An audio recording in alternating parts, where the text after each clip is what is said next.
Welcome to the Inside Track on Real Estate with the Dekker Team. I'm Ken Dekker. And I'm Yetta Dekker. And together we form part of the Dekker Team. And I'm kind of really excited about today's show. I'm excited about every show. Don't let him fool you. Every show, every time we connect with you, it is a joy and a pleasure and just a lot of fun.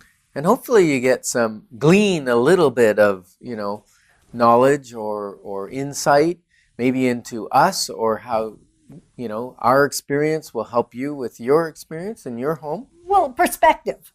Maybe sometimes it's just about getting a slightly different perspective when you hear it coming from another. And other times, I'm hoping what you get is confirmation.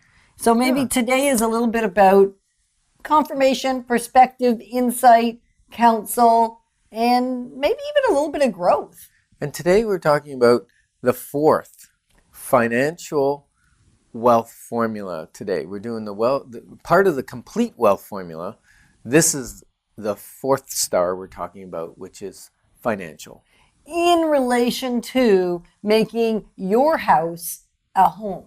Yeah, so exactly. How did we make our house into a home? And we've talked about that on previous shows in relation to relational aspect, the physical aspect of your life, your being, the spiritual aspect. And today we're going to chat about the financial aspect. And specifically, we're going to look at two of the spokes, I guess is what you call them, in the star. And that is leverage and blueprint. And the next week we'll talk about mental. And then you're going to have a special guest on because, I'm just not capable of talking about that.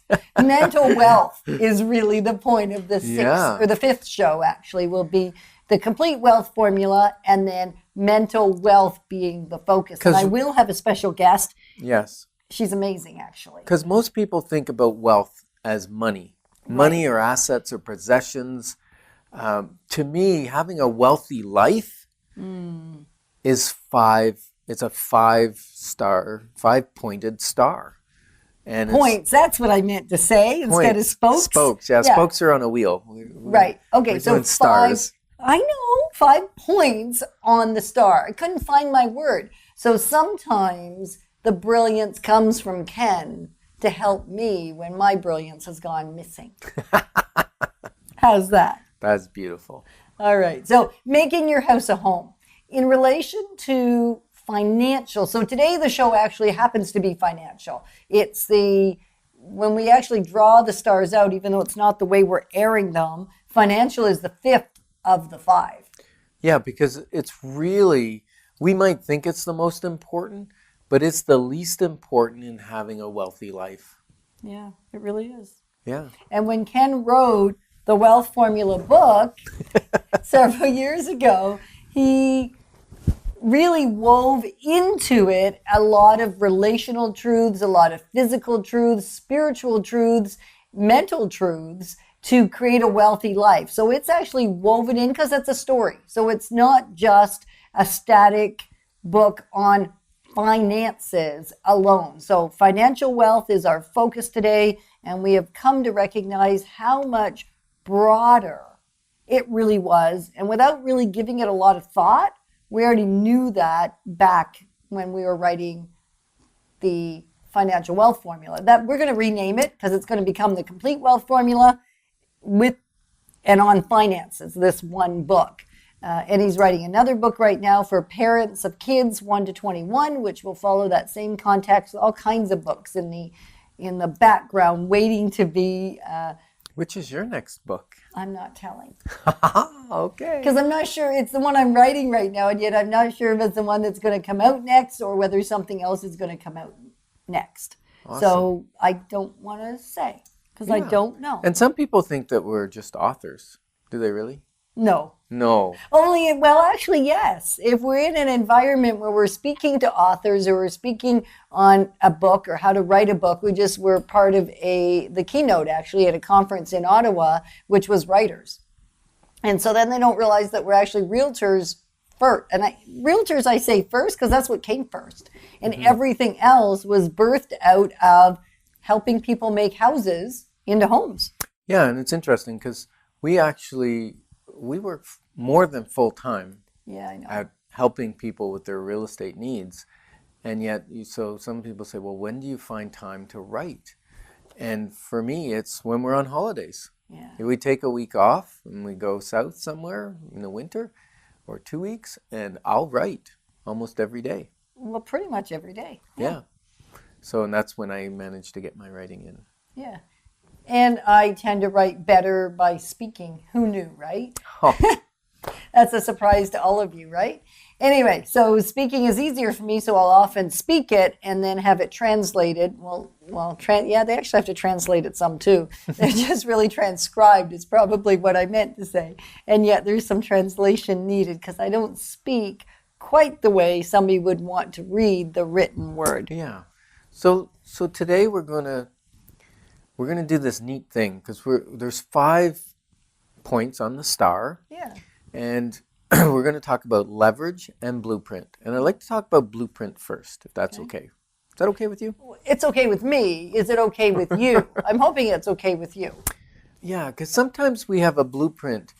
And our blueprint, well, not sometimes. We always have a blueprint in every area of our life. And our financial blueprint can sometimes interfere with where we'd like to go or where God would like us to go, because we may not feel we are justified to live in a certain size or style or neighborhood because that's not where our parents lived or the type of home that our parents lived in. You also, if you're a couple, you probably both brought in 2 different blueprints. Well, guaranteed. What do you mean probably? Yeah. Unless you were raised in the same home, you probably have 2 different blueprints. Yep. Exactly. And you know what? Even if you were raised in the same home, because I look at my siblings and I can look at Ken's siblings, and we all had in the home similar exposure, and yet because of who we are as individuals, it landed on us differently. So a blueprint is just really nothing more than, because I think a little bit of a definition, because when you first started talking about financial blueprints, it's like, what are you talking about? I understand blueprints when it comes to a house, because that's how it's put together, right? So your blueprint is how you're put together in different areas of your life. So today we're talking about a financial blueprint. And for some, might be you're thinking, well, I don't leverage my house, or I don't want to live in too big a house. I want to be a very modest house. And sometimes, we say that there's people that are living in the higher end homes. They're still great people, and they need connection with great people. So you're in that neighborhood probably for a reason. Right. Whether you're in a higher end neighborhood or a medium neighborhood, or even some people purposely move to a low end neighborhood to influence the neighborhood. Right, the people in the neighborhood, not so much the neighborhood. Yeah. It's always about the people, right? Absolutely. So we did start on the complete wealth formula with relational, because really outside a relationship there is nothing. That's true. Right? And so the financial is an important piece. So our financial blueprint was a little bit, well, they're all interesting, but I'll say that ours was interesting. And one of the behaviors that and I don't even know that I learned it from my parents. I think this one came from you. Yeah, and let me say that you can change your financial blueprint. Yes, we have. Yeah, significantly. And as a matter of fact, we changed it significantly through reading and learning and applying of different skills and information we had learned.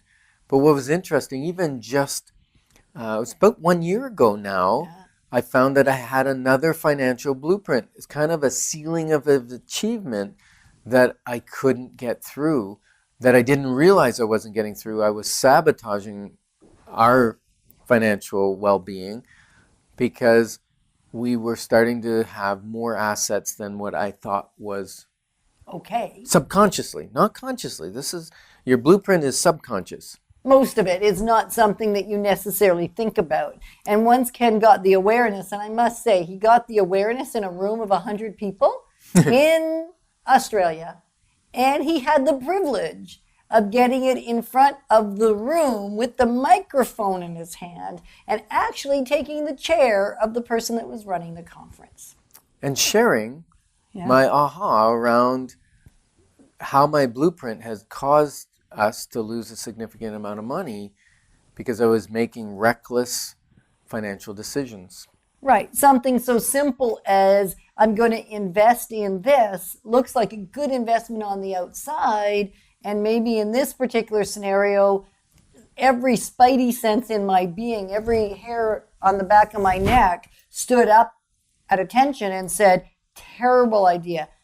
Yes, I know you've done your due diligence. I know that it looks good. He's got a lot of land. There's, he's not been to jail before. He's not been caught of fraud before. I know that it all sounds right. I'm just telling you it's not right. And even though that was a warning, that's just one example. That right? I didn't heed. Couldn't hear it because somewhere in his subconscious, somewhere in his blueprinting, he didn't really feel we could go ahead and have success there anyway because it was going to take us beyond what was comfortable. And so gave him lots of money. It's all gone. And so learning from those blueprints is kind of cool because I don't think now we'll ever make that choice again because awareness. Once you have awareness of your blueprint, you can actually do something about it. Yeah. And so that your financial decisions start to affect whether your home is a house or a home. Yeah, it does. And whether you can even keep it. That's right. Do we even have a space or do we have to live in somebody else's space? I mean, there was a time where you lived in a room of someone's house. Yeah. There was a time I lived in a basement apartment because that's what, I thought I could do. And there was a time, actually, if we think about our kids, their financial blueprints are kind of interesting too because they're a mixture of both of ours, plus the things we had learned by the time they were old enough, plus the rewriting of our blueprints that we'd learned to that point, and not all the way because we're just learning things now and our kids have been gone for a decade. Yeah. And that they understand the importance of real estate, owning real estate Right. in a financial blueprint. And that's part of their blueprint. So by the time they were 20, they both decided they should own their own homes. Did that just happen? Well, no. Well, it kind of did, except it was part of their blueprinting that caused them to do that. Ryan chose one route, and that was to make lots of money in the summers and go tree planting out west and work really, really hard in the most ridiculous outfits, I might add. But that's just part of Ryan's zaniness. And save enough money after a couple of summers of that in college he could buy his own home. Now, we did require co-signing from us, and our blueprinting and our belief on leverage was that was a wise thing for him to leverage our financial stability because he had the down payment. We weren't going to pay anything toward it. And he could just use our, what do you call that? Our credit rating. Yeah, our credit rating. There you go. Use our credit rating. So he leveraged us to get his house, and he lived. And we felt it was okay to co-sign for that because it's a physical asset that we're very secure in the valuation of a property. And it gave him an opportunity to learn to be a landlord and to look after a house and really mature. Really, it's a big maturing feature. Now, interesting enough, my dad's blueprint, when we were married and I needed a new car, we needed a new car because somebody ran the other one into another car. That was me. Okay, he usually just says somebody, and then every so often he'll say my name. Yeah. And I'll own up to, in my early days, It was my first car. I know I was a very nervous driver, which meant I was a very dangerous driver. I haven't had an accident in a really long time now. Hallelujah. Thank you, Jesus. And in the first few years, it was a pretty regular occurrence to the point that, I got tired of fixing it. Yeah. And the last one really did it in. Yeah. Okay. So we'll own up to that. So my dad's blueprint was you buy a new car. Right. You don't buy a used car. Right. Which is now my blueprint more.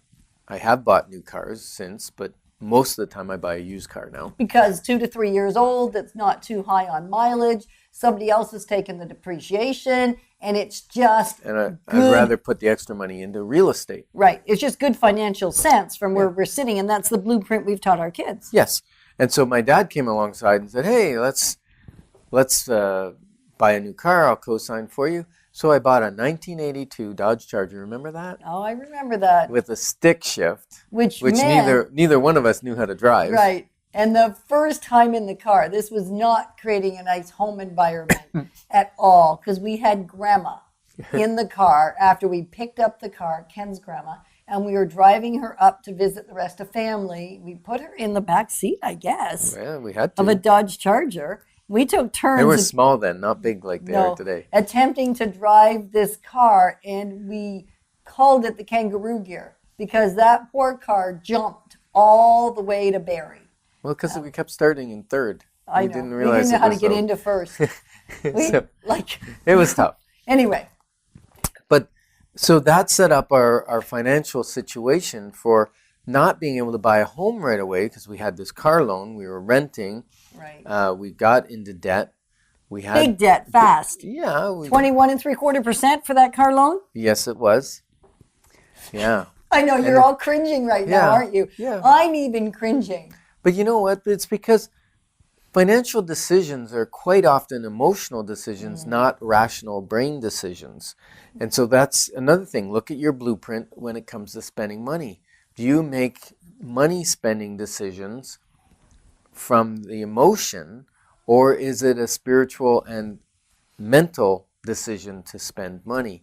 And that's where we had to move our because we actually gathered up Visa debt. It got harder and harder to pay our bills. Now, one of my blueprints is taught from my parents is you work hard, you always pay your bills, you pay them on time, and if you got to work overtime or extra or take a second job, that's what you do because you always pay your bills. So it started to affect our home life because of the bills and being able to pay them. Well, and in fact, we could only rent our home. Well, and it was really a house because you can imagine with that much financial chaos and paying car loans at 21.75% that you had no business in getting in the first place, and having a new car that I would then crash that car too, because it's not like it stopped just because it wasn't. Did you crash that one? Oh yeah. I don't even remember that. It's okay. It's a good thing you didn't remember that. Anyway, there isn't a car we had in those first probably 8 or 9 years of marriage I didn't crash. So let's. You only wrote off 2 of them. Okay. Okay. Do we have to tell all of Yetta's secrets? We could do a show on the number of accidents. You're going to make it. I mean, I drive pretty much for a living. So now it's I'm safe good. to drive with her now. I'm not scary anymore. I'm not nervous anymore. I was Okay, if you just knew where it all started, you'd almost feel good for me. Anyway, or feel sorry for me or something. Yeah. I don't think you've had an accident in, probably 20 years. Okay. There you go. Okay, so let's That's not good, make eh? it sound so bad, okay? No, that's awesome. Okay, fantastic. So I am so lost now because I just feel like I've been completely Well, we're driven talking over. about blueprint. And so our blueprint was to get into debt. And then we went to the bank to get their best solution for us. And that was a consolidation loan. And it made the pain go away. And actually, they lowered the price of the car loan because now interest rates have gone down a little bit. I think we got it 16 or 17%. And the Visa bill that was at 28%, that got rolled in. And then they gave us, spread it over 10 years and get a nice, easy payment. Right. Well, we did that a couple times. 3. 3, yeah. Let's admit it. 3 is the odd couple, right? Isn't it? No, 3. 3, anyways. That's not more. 3's more than company. What's the? 3's company. That's what it is. 2's company, 3's a crowd. Yeah, you could say that too. So 3 consolidation loans. I'm a thorough learner. It took a few times to learn. And yet, then we wanted to get our first house. And so when we went to buy our first house, we were still in that debt cycle. Oh, for many years after that. And we weren't realtors. So we did some things that aren't quite allowed. We didn't even but we know. didn't know. We were completely. We didn't know. We didn't. I know. I know we didn't know. And so we got a gift from a family member, from your aunt and uncle. Yeah. They were the ones that were financially savvy enough. Yes. And I'm going to say maybe naive enough To loan us money. to loan us money because we. Well, it was supposed to be a gift. Yeah. Well, I think we paid it back. I think we did. Anyway, so that was like $5,000, and then we went to the bank and we said, we bought this house, we need appliances, and so the bank loaned us, I think it was $10,000 for brand new appliances, which we then used for our down payment. Right. And bought used appliances on a Visa card for like $1,200. Yep. And so we did some things that really you're not allowed to do.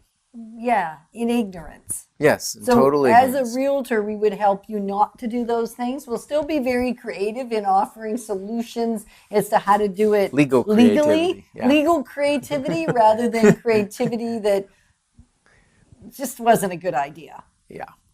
And so we bought our first house. And my goal was to own a house by the time we were 25. Right. Was it a house or investment property? I forget. Anyway, we got a house. Yeah, we did. And And it was wasn't great. a home. No, it was Because full we of strife. It was full of strife. And then we were there for about 2 years. Now it was in Elmer, and the taxes were killing us because we lived in a different province and we worked in Ontario and lived in Quebec. That was not a good situation. So we bought another house. And when we bought that house, I remember thinking, oh my goodness, we have spent so much money. I think it was basically double because our townhouse was like triple. 59 and we paid 128 or something like that. Maybe it was double.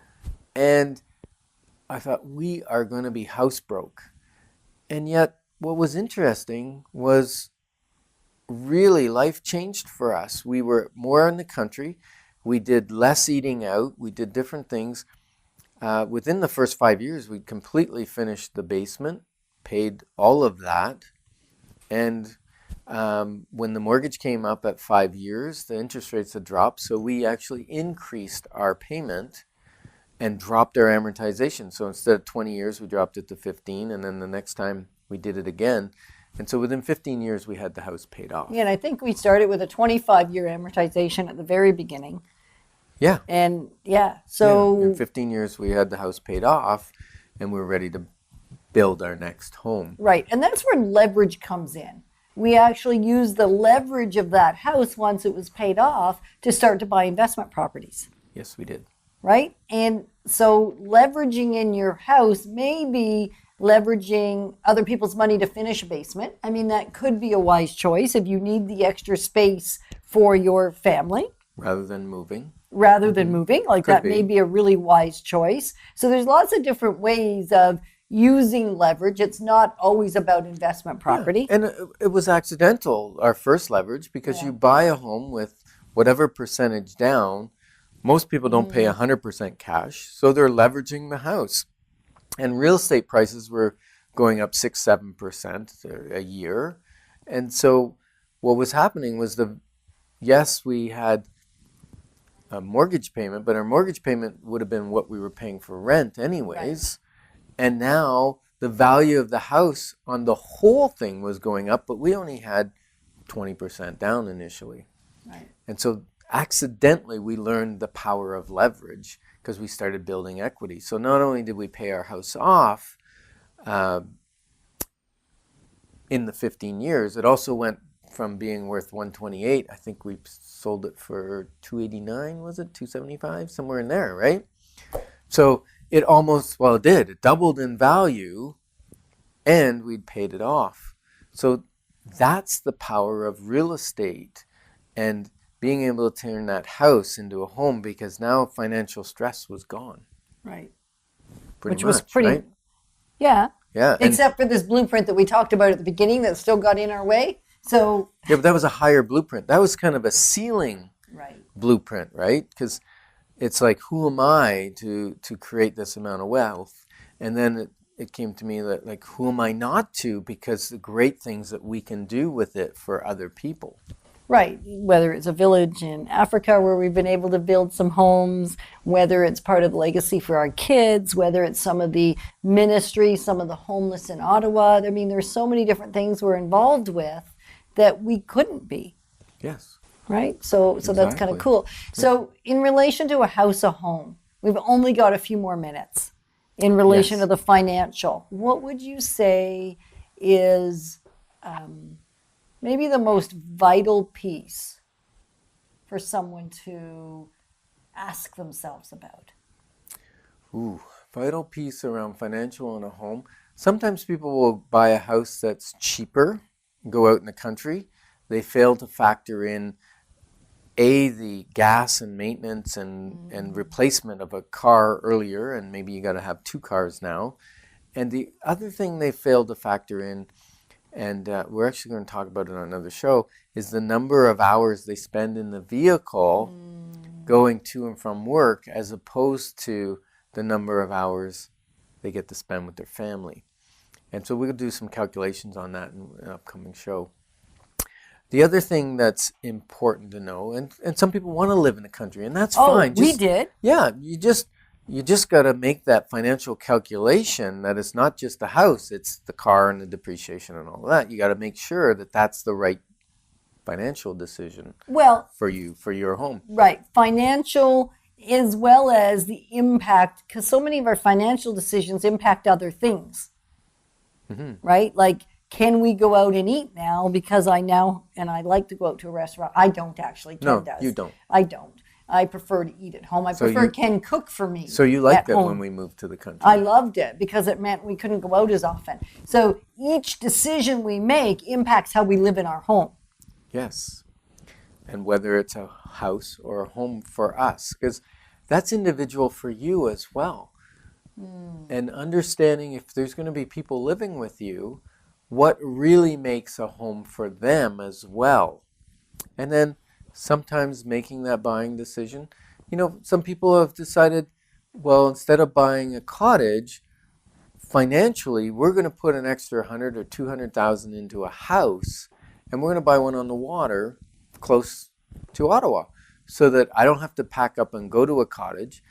We have that cottage lifestyle right here where we are. Every day.